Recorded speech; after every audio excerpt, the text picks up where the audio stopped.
토지거래 허가구역 해제 후 폭등한 집값. 결국 한 달 만에 다시 재지정하겠다는 정책이 발표됐습니다. 강남을 중심으로 부동산 시장의 변동성이 커졌다는 지적을 겸허히 받아들입니다. 이로 인해서 심려를 끼쳐드린 점 시민 여러분들께 송구스럽게 생각합니다. 심지어 풍선 효과를 막기 위해 마포구와 강동구 추가 지정까지 검토 중이라고 하는데요. 토지거래 허가제를 둘러싼 부동산 시장의 혼란, 지금부터 알아봅니다.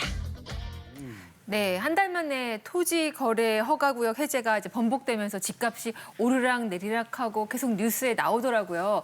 저도 지금 그 동네에서 전월세를 살고 있기 때문에 이 뉴스가 저 굉장히 좀 와닿았고 막 가슴이 막 철렁 내려졌다고 막 이런 시간들이 좀 있었는데 일단 공부해 볼게요. 토지 거래 허가제 이게 뭡니까? 네, 토지거래 허가제, 줄여서 이제 토허제라고 많이 부릅니다. 네네. 주로 투기적인 거래가 성행하거나 성행할 우려가 있는 지역을 토지거래 허가구역으로 지정하고요.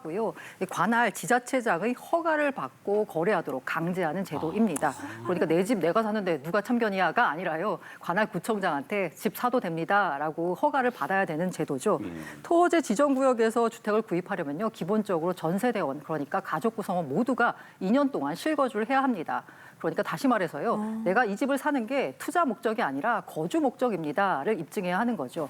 이렇게 되면요. 전세를 낀 투자, 갭 투자라고 하죠. 요거를 조금 줄이는 효과가 있습니다.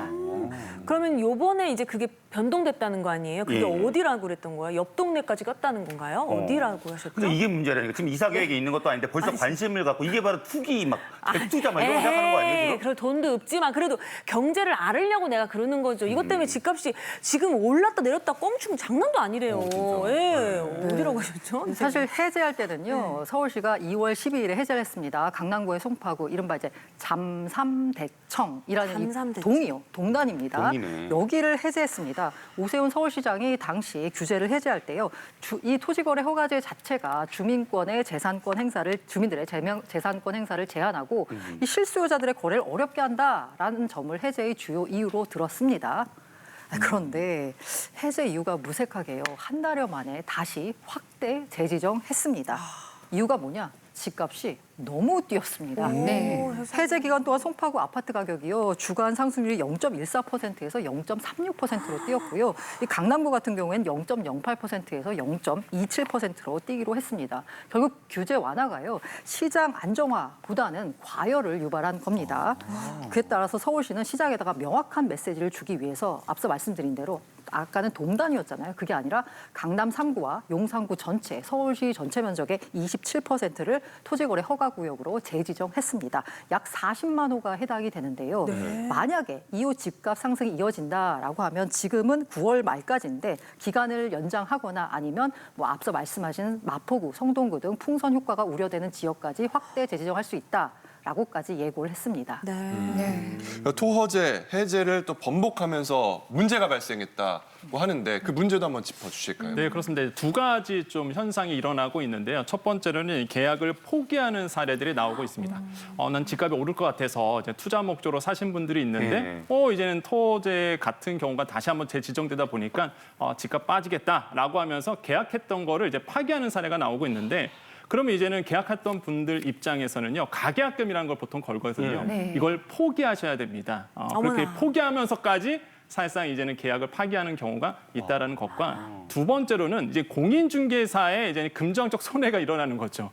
사실상 토제 해제가 된 다음에 아까 우리가 그래프에서 봤었죠. 집값이 올라갔습니다. 그래서 이제 사실상 그때 거래하신 분들이 좀 있었거든요. 근데 이제 계약이 파기된다 그러면 공인중개사 입장에서는 수수료 이 중개 수수료를 못 받다 보니까 또 이런 문제도 또 시장에서 일어나고 있어요. 그래서 지금 이런 혼란함이 시장에서 가중되고 있다. 역시나 이번 사태에서 교훈을 얻을 거는 역시나 정책의 일관성이 매우 중요하다는 것을 우리가 다시 한번 깨달을 수 있었습니다. 네, 아니 정말 아무리 공부를 해도 부동산 전망은 너무 어려운 것 그러니까요. 같아요. 예. 네. 그럼 앞으로 그럼 집값을 비롯해서 부동산 경기가 어떻게 될 거라고 예상하세요?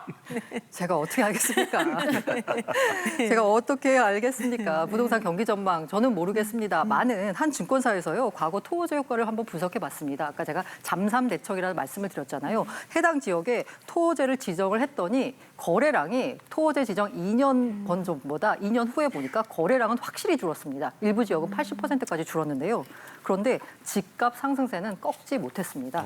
이 때문에 이번 토지 확대 재시행해도 아마 주택가격 상승세는 잡기 어려울 거다라는 전망이 있습니다.